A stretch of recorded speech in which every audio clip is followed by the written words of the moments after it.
why anyone is surprised about Gen Z men's misogyny. I've been seeing everybody posting these new findings that about a quarter of Gen Z men think women shouldn't appear too independent or self-sufficient, double the rate of baby boomer men, that 59% of those Gen Z men think that they're being asked to do too much to support equality. Again, a higher share than the other generations surveyed, and a third of those Gen Z men and boys think that a wife should obey her husband. This is a non-surprising outcome of the last half decade, frankly, of talking about the radicalization of young men as men are falling behind. Because these claims have done two things incredibly effectively. They have reframed men holding anything less than about 100% of power and economic resources as falling behind, instead of recognizing that metrics like gender pay and leadership and power gaps are still very, very much with us and have actually been getting worse in recent years. But these claims have helped cultivate misperception that women's gains are far greater than they actually are, and those misperception gaps are proven to undermine support for gender equity initiative and correlate with misogynistic attitudes like the ones we see reflected in this survey. We also see in the research, quote, the less men acknowledge their privileged status relative to women, the more they feel threatened by feminists, which in turn was associated with endorsing manosphere attitude. Men who recognize their privilege and foresee changing gender dynamics reported feeling less threatened and showed lower affinity for manosphere attitudes. That's enough of that, bro. The thing is, I reject this idea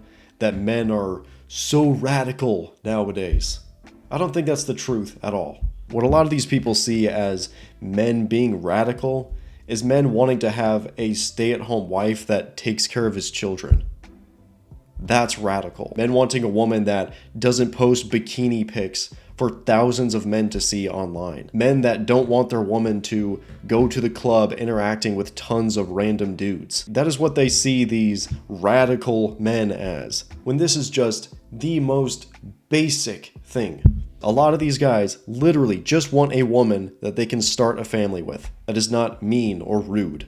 That's it. And bro, why all of this sounds so radical to women like this or just people like this? It's because they are the ones that have become radical.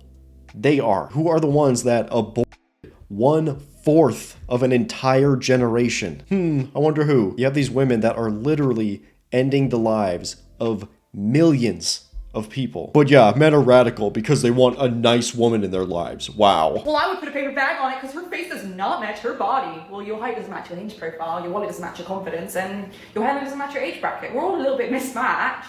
It's okay. And I wouldn't have looked twice at you anyway, so you'll be safe. What did she just say? Did anyone Did anyone understand what she just said? I heard paper bag over the head and then everything else was just noise. What was she saying, dude? Are women coming up with new languages that they only speak to each other with? You see this? Men working. Men is supposed to be working. Monday, Saturday, I don't care. Go look for a second job. That's what straight men is supposed to be doing. Working hard. Non-TikTok. Can somebody go make this video in a maternity ward? Like seriously. like seriously. Somebody go make a video of you walking into a room while a woman is giving birth. And just be like, look at this. Women working. Yeah, this is great. instead of women being on TikTok, they're working. Alright. It's just always so funny, bro. Like, again, they're always just totally fine with putting the burden of performance on men, but it's never on their own shoulders. Never, ever. It's so funny because all you have to do for the most part is just flip the roles and you see how ridiculous it sounds. I met him after 2 divorces. Here's my bare minimum list in a relationship. Oh no. He pays for our apartment, groceries, cleaning, and our daily cafes and restaurants. He buys diapers, toys, and everything our baby needs. It's not his baby. She had 2 kids from 2 other marriages, and she met him during her 2nd pregnancy. He gets up at night with the baby. No drama. On the nanny's day off, he takes the baby out in the morning so I can sleep. Yep. It's your child. Why aren't you as the... Anyway, he supports my blog and business. He can cook breakfast and feed us, and he does not expect praise. He knows which diapers, what size, where to buy them. He can do laundry, take out the trash, and handle daily tasks. What the hell do you do? He cleans up the house. He buys everything. He takes care of your children. The nanny plays the role of the mother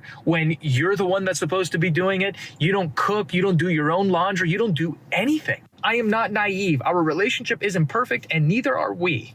I don't believe in forever anymore.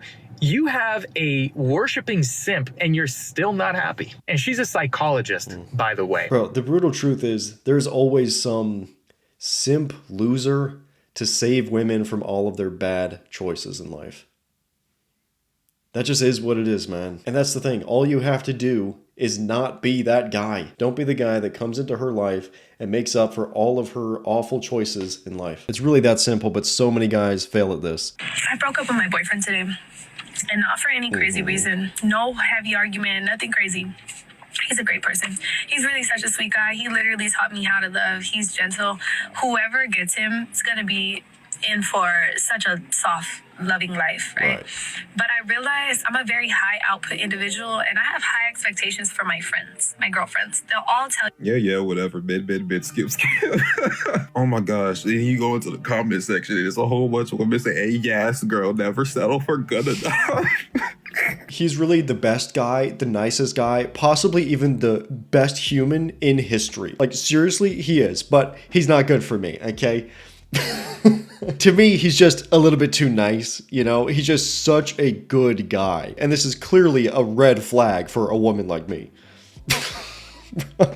Bro, it's so funny. You just hear it over and over and over and over. My biggest thing is like the leave on red or leave on delivered as long as they left me on red and delivered. Like the push and pull, like they push you away a little bit. If they leave me undelivered for 2 hours, I leave them undelivered for 3. Me too. Do you feel like you're coming off as too clingy or needy, or is it something else? Yes. Completely like too needy if we respond right away when we've been undelivered for 8-10 hours. Oh my God, bro. It's just so annoying. Like, man, why do you need to have a doctorate in psychology, a marketing degree for social media, and be a chess master just to go on a date?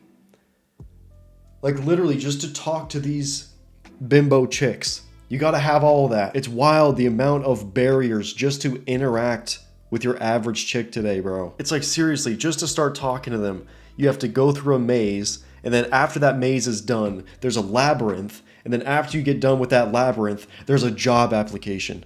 And you're like, bro, what the fuck? It's just gone so far off the deep end, bro. Should I stay with my wife after she had a one-night stand and got pregnant?